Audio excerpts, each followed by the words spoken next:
Now, this is a momentous day because today is exactly 3 months since I had my left leg amputated below the knee.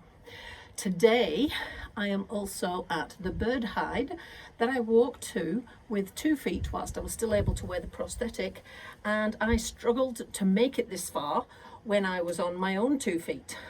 Today, I have got to the bird hide with one leg because I'm not wearing the prosthetic and crutches. So that means that with 1 foot and crutches, I'm able to get further than I could when I had 2. So I would consider today to be a day I can definitely say that I am in a better place now than I was when I had both of my own 2 feet. Now, if you've been following along, you will think that 3 months ago feels like a long time ago. To me, it's a mixture really. It feels like a long time ago and it feels like it was just yesterday. I can remember like it was yesterday, the day I woke up and there was no foot there anymore. The day that I chose to have the amputation and was wheeled down to surgery and really felt the grief. I feel that day like it was yesterday. But at the same time, there is a heck of a lot that I have managed to squash in to the 3 months since I had the knee replacement. No, not knee replacement, amputation. Now, just to put things in perspective, when I had a knee replacement at 12 weeks, 3 months-ish, I was just about getting back onto a bike, but I was still struggling to walk and I was still working on the bend. Now, I believe I'd be able to ride a bike if it wasn't for the fact that the prosthetic doesn't fit anymore. But at 12 weeks, I was also just about driving again. Now, anyway, let's not compare because they're not the same. I think I've done better this time, and it's a more major operation. So what have I done in the last 3 months? Well, I've gone from being completely immobile to being able to get around again in an upright position, whether that's walking or not. I can get further than I used to be able to before, even with crutches like I could before. I can get further now than I could before. I have been able to return to work part-time, and I had not worked for many months beforehand. I am pain-free, completely pain-free, and I have no phantom pain either. I am back swimming. Now, I posted a video this morning of memory back a year ago when I was just about to have the nerve conduction test, and I'm talking about the fact that I struggled to swim any distance because keeping my leg parallel to the ground made it hurt the longer I kept it in that position. Now, that little detail in itself tells me that when I did 4K the other day, and that's the furthest I've ever swum, 2 feet, 1 feet, however many feet, there's no way I could have done that with the foot that I had, because that length of time in a horizontal position would have just killed me. I am sleeping, and I wasn't before. I am able to drive again, and I was able to drive 4 weeks afterwards. I have entered not 1 race, but 2 races, and I hadn't competed since 2013 until the Oxman in 2019, when I couldn't finish the race and had to pull out because of this left foot issue. So in January, when I complete that first race, because I will, that will be the first race that I have completed as a para athlete, and it will also be the first race that I have completed in 9 years. I am training regularly again, haven't done that for many years. I have lost weight and I haven't done that for many years as well. And I believe that I've now kind of feel like I've got my life back, and I feel like I've got the me back that I had before. Now, that's a lot of stuff to squash in to 12 weeks. So I'm feeling really, really pleased with the progress that I have had. Equally today, the district nurse, when she came to see me this morning, we have stopped packing the wound because there's no depth in it anymore. One of them has healed up, 2 of them have healed up, so we've just got 1 left, and we think it's healed, and it's got a dressing on it, but not any packing. And if it's still dry on Tuesday, then we're going to take the dressings off and we're just going to the protective Meepor tape. That means that in maybe 1 or 2 weeks, I will be discharged from the district nursing. And if that is the case, I will have been under district nursing for almost 8 months. So that will be a momentous day too. And if I make that before the end of January, that will be a really good day too. I'm also hoping when I have my limb appointment next week, that I will be able to walk out of there literally with 2 feet and without any assistance. I believe that will be possible once I've got a leg that fits me again. So all of that in just 3 months. Anything is possible when you set your mind to it. Now, that leads me nicely into what I'd like to talk about today, and that is choosing to be disabled or choosing to not be disabled. Now, what do I mean about that? Well, what I mean is the people that are defined by their disability. Perfect t-shirt I'm wearing today. The people that are defined by their disability and choose to let it limit them.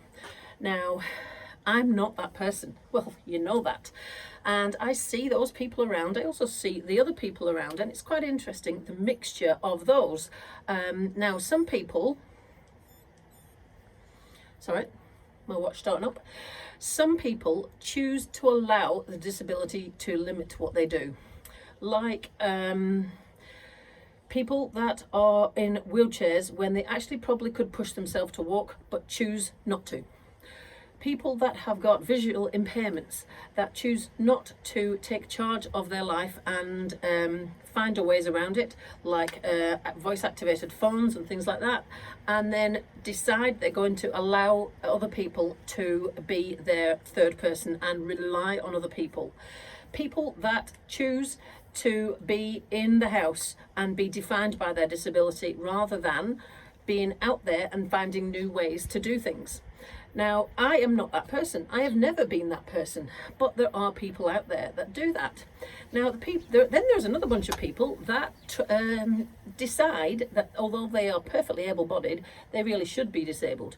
Now, they are labelled as transabled, and there's a whole, if you Google transabled, there's a whole marathon of articles online about this, about people that choose to sit in wheelchairs when actually they can walk perfectly fine. People try to chop their arms off when their arm works perfectly fine. I don't understand that. I don't understand that either. And equally, I don't understand people that would go, woe is me, now you've cut my leg off, I can't do that, I can't do this, I can't do the other thing, I'm going to sit in the house, I can't work, I can't is not a word that I recognise. I can't shouldn't be in the English language, because anything is possible if you find a way.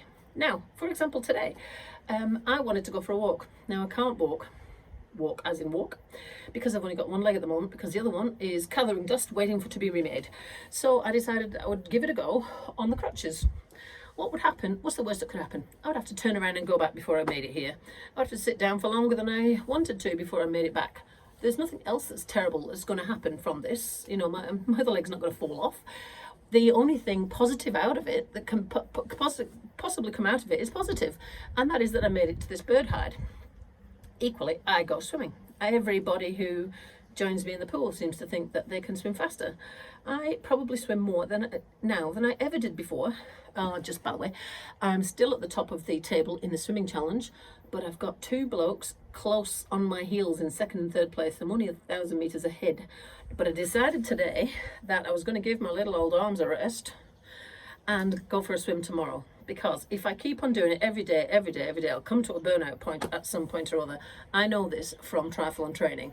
So I have chosen a rest day. Now, that used to always be my issue before, it was rest day, and because I was so enthusiastic. But I know that I need to have a rest day, and today's a rest day. But it's not really, because I'm still using my arms to walk around. Because I am positively enabled, not disabled. It's interesting, the conversation that happened underneath that post yesterday, because somebody said they know someone that said that they were never going to allow anyone to put dis on the front of their ability. I really, really like that.